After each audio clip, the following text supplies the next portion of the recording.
শিক্ষার্থী বন্ধুরা, আজ আমরা 2024 সালে অনুষ্ঠিত এসএসসি পরীক্ষায় বিভিন্ন বোর্ডে আসা প্যাসিভ ভয়েস নিয়ে আলোচনা করব।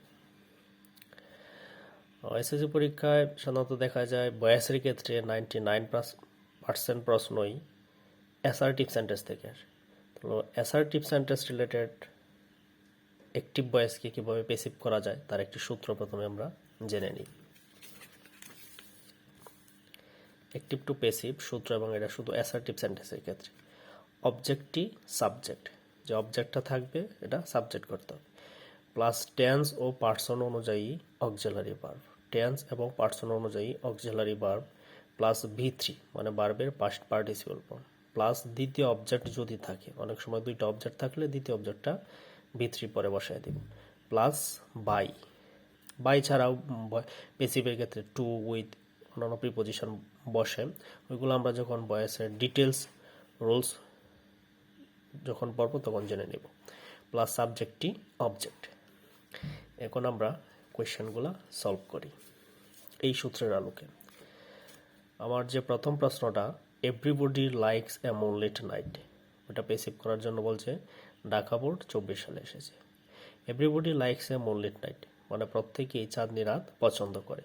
তা আমার সূত্রটা ছিল, প্রথমে আমাকে কি করতে হবে, অবজেক্টটি সাবজেক্ট। তাহলে অবজেক্ট কি, অবজেক্ট পাই আমরা ভার্বের পরে, প্রিন্সিপাল ভার্বের পরে। এখানে এভরিবডি সাবজেক্ট, লাইকস হচ্ছে প্রিন্সিপাল ভার্ব। তো ওর পরেই কি আছে, এ মুনলিট নাইট। তার মানে এ মুনলিট নাইট হচ্ছে আমাদের অবজেক্ট। তাহলে আমার সূত্র ছিল প্রথমে অবজেক্টটি সাবজেক্ট। তাহলে আমি অবজেক্টটি সাবজেক্ট, তাহলে এখন আমি প্রথমে অবজেক্টটি সাবজেক্ট করি। অবজেক্ট কি আছে, এ মুনলিট নাইট, তো শুরুতে লিখলাম এ মুনলিট নাইট। এরপরে কি, টেন্স ও পার্সন অনুযায়ী অক্সিলারি ভার্ব। এখন এটা কোন টেন্স, এটা হচ্ছে প্রেজেন্ট ইনডিফিনিট টেন্স। তো প্রেজেন্ট ইনডিফিনিট টেন্স হলে ভার্বের সাথে, প্রেজেন্ট ইনডিফিনিট টেন্স হলে প্যাসিভ ভয়েসের ক্ষেত্রে এম ইজার তিনটা থেকে একটা হয়। ওই যে টেন্স ও পার্সন অনুযায়ী কোন টেন্স, প্রেজেন্ট ইনডিফিনিট, তাহলে এম ইজার তিনটা থেকে একটা হবে। ওইটা আমরা যখন ভয়েসের রুলস ডিটেলস পড়ব তখন বিস্তারিত জেনে নিব। তাহলে যে প্রেজেন্ট ইনডিফিনিট টেন্স হলে এম ইজার তিনটা থেকে একটা। এখন আমার সাবজেক্ট কি, এম মুনলিট নাইট, এম মুনলিটের সাথে এম মুনলিট নাইটের সাথে ইজ হবে, কারণ সাবজেক্ট থার্ড পার্সন এবং সিঙ্গুলার। এরপরে কি আমার লাগবে, V3। তাহলে এখানে প্রিন্সিপাল ভার্বকে হচ্ছে লাইক, মূল ভার্ব লাইক, এর V3 হচ্ছে লাইকড, যে আমরা দিলাম লাইকড। এরপর আমার সূত্রে কি ছিল, দ্বিতীয় অবজেক্ট যদি থাকে, এখানে আর কোনো অবজেক্ট নাই, তাহলে দ্বিতীয় অবজেক্ট লাগবে না। এখন কি দিব, বাই দিলাম, বাই। সাবজেক্টটি অবজেক্ট, এখানে সাবজেক্টকে এভরিবডি লিখে দিলাম, সাবজেক্ট এভরিবডি হয়ে গেল। আমাদের দ্বিতীয় question, heavy rainfall often causes flood. উচ্চারণটা কিন্তু অফটেন বলা যাবে না, টিটা সাইলেন্ট থাকবে, often. Heavy rainfall often causes floods মানে ভারী বৃষ্টিপাত প্রায় সময়ই বন্যা ঘটায়। আচ্ছা, ওইটা যদি, ওটা প্যাসিভ, রাজশাহী বোর্ড 24 সালে এসেছে।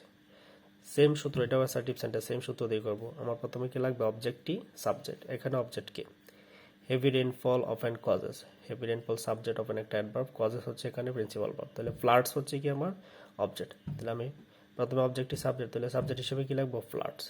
এখন টেন্স ও পার্সনও যে অক্সিলারি ভার্ব, তো এটা কোন টেন্স, ভার্বের সাথে এস আছে, ইজিলি বোঝা যাচ্ছে এটা প্রেজেন্ট ইনডিফিনিট টেন্স।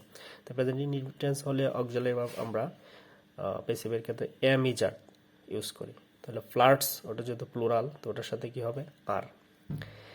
এখন টেন্স ও পার্সন যে অক্সিলারি ভার্ব আমরা আর লিখে ফেলেছি।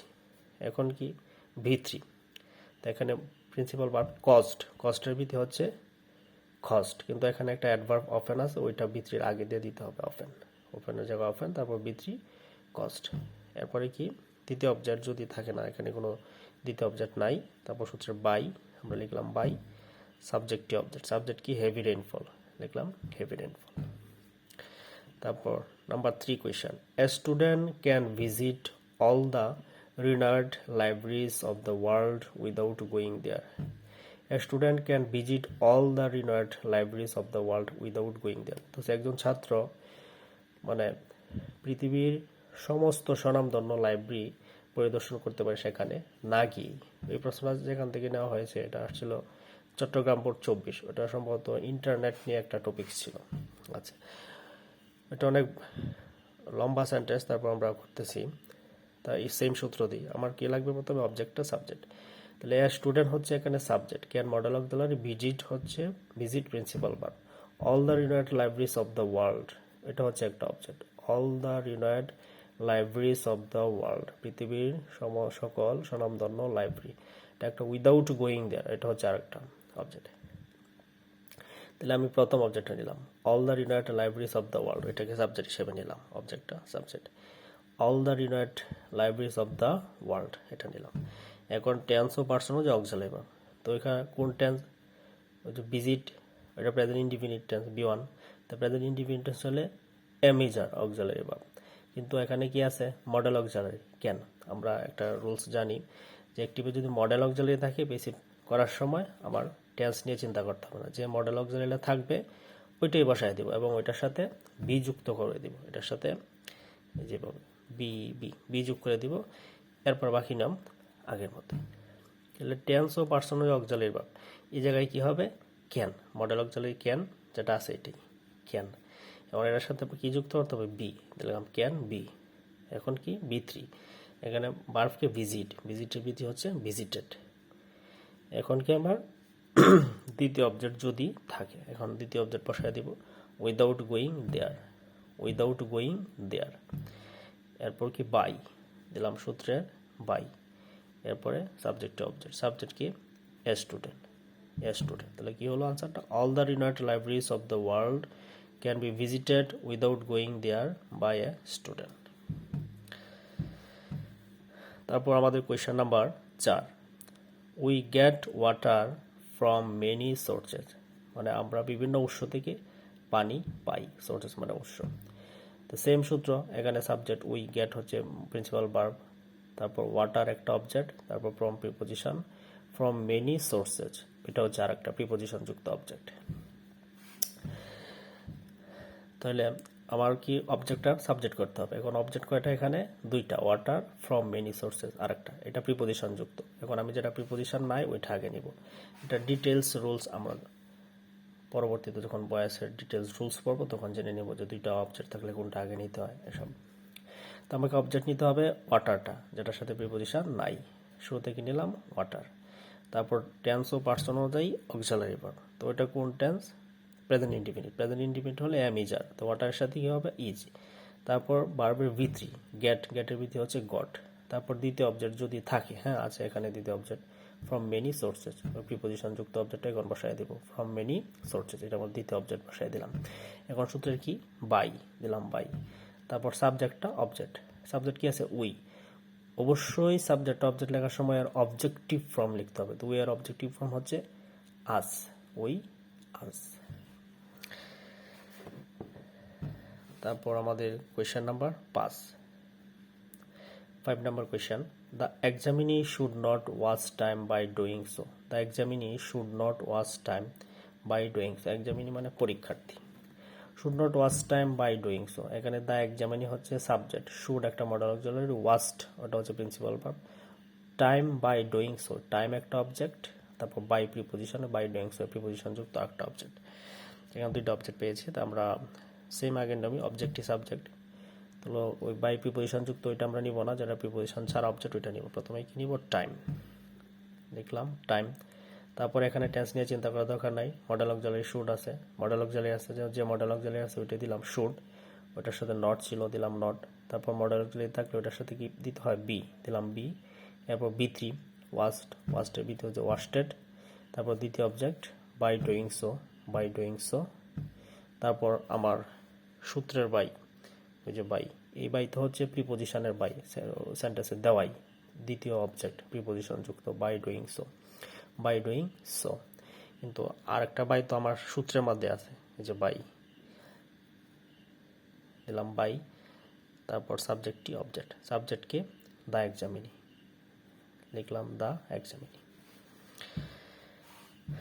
তারপর number 6, a man can enjoy a train journey, a man can enjoy a train journey, এখানে a man subject, can modal auxiliary, enjoy principal verb, a train journey হচ্ছে আমার object, তাহলে লিখলাম এ ট্রেন জার্নি, তারপর modal auxiliary can দিলাম, তারপর এটার সাথে বি দিলাম, এরপর বি3 এনজয়ের বি3 হচ্ছে এনজয়েড, তারপর সূত্রের by, subject object এমএনই।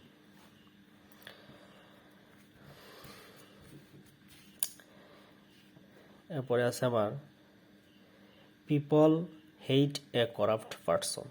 People hate A corrupt person, corrupt মানে দুর্নীতিগ্রস্ত লোক।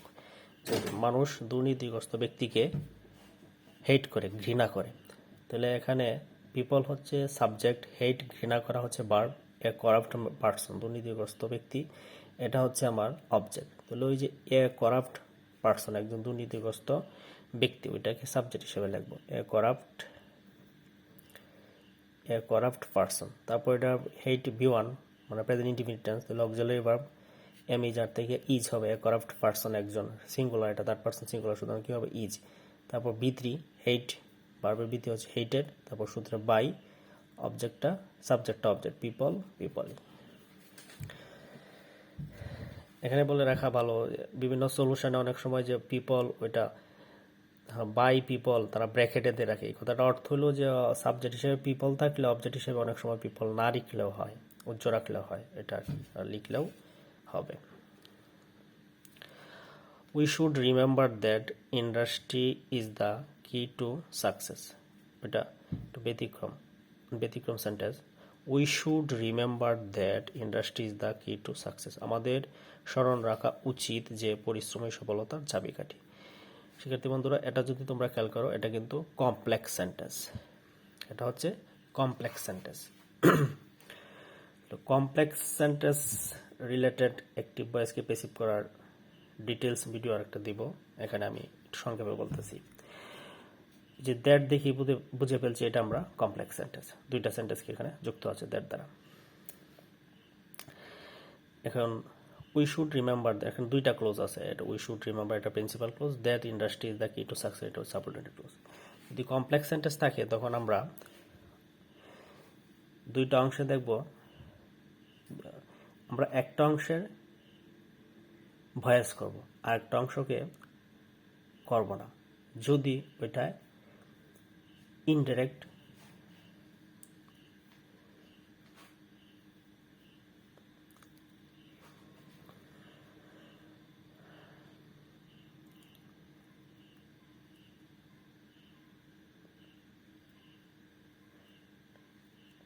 যদি এটাতে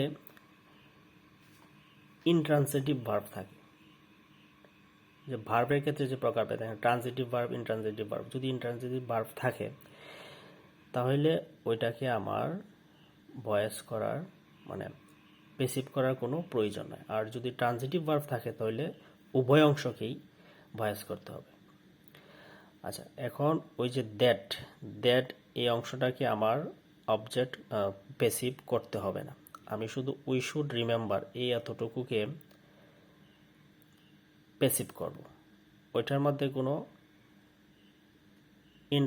ট্রান্সিটিভ ভার্ব নেই। যেহেতু ট্রান্সিটিভ ভার্ব নেই, ওটা আমার প্যাসিভ করতে হবে না। ওই যে দ্যাট ইন্ডাস্ট্রি ইজ দ্য কি টু সাকসেস, ওই টোটালটা সমান সমান আমি ইট ধরে নিব, টোটালটা সমান সমান আমি কি ধরে নিব ইট। আচ্ছা, তাহলে এখন আমি অবজেক্ট ধরবো দ্যাট ইন্ডাস্ট্রি ইজ দ্য কি টু সাকসেস, এই যে এই ক্লোজটা আছে এই টোটালটা সমান সমান আমি কি ধরে নিব ইট, এবং এইটাকে অবজেক্ট হিসেবে সাবজেক্ট লিখবো। তাহলে আমার অবজেক্টকে এখন ইট, এই টোটালটা সমান দ্যাট ইন্ডাস্ট্রি ইজ দ্য কি টু সাকসেস, এই টোটালটা সমান আমি কি ধরছি ইট, এখন এটাকে সাবজেক্ট হিসেবে লিখবো ইট। তারপর মডেল অক্সিলারি এখানে কি আছে শুড দিলাম, শুড। তারপর মডেল অক্সিলারির পরে কি দিতে হবে বি, তারপর মূল ভার্বের পাস্ট পার্টিসিপল ফর্ম রিমেম্বার, ওইটার পাস্ট পার্টিসিপল ফর্ম হচ্ছে রিমেম্বারেড, তারপর সূত্রের বাই, তারপর সাবজেক্ট অবজেক্ট, সাবজেক্টকে এখানে উই, উইয়ের অবজেক্ট ফর্ম হচ্ছে আজ। তারপর দ্বিতীয় ক্লোজ যেভাবে আছে সেম এভাবে বসায় দিতে হবে, দ্যাট ইন্ডাস্ট্রি ইজ দ্য কি to success, that industry is the কি টু সাকসেস। প্রথমে আমরা টোটালটা সমান দ্যাট ইন্ডাস্ট্রি ইজ দ্য কিটার সমান ইট ধরছি, ইট ধরে ওইটাকে সাবজেক্ট হিসেবে লিখছি। তারপর উই শুড রিমেম্বার এতটুকু করে আমরা প্যাসিভ করছি, ঠিক আছে। তারপর আমরা দ্বিতীয় ক্লোজ যেটা আছে দ্যাট ইন্ডাস্ট্রি ইজ দ্য কি টু সাকসেস যেভাবে আছে সেম এভাবে বসাই দিয়েছি।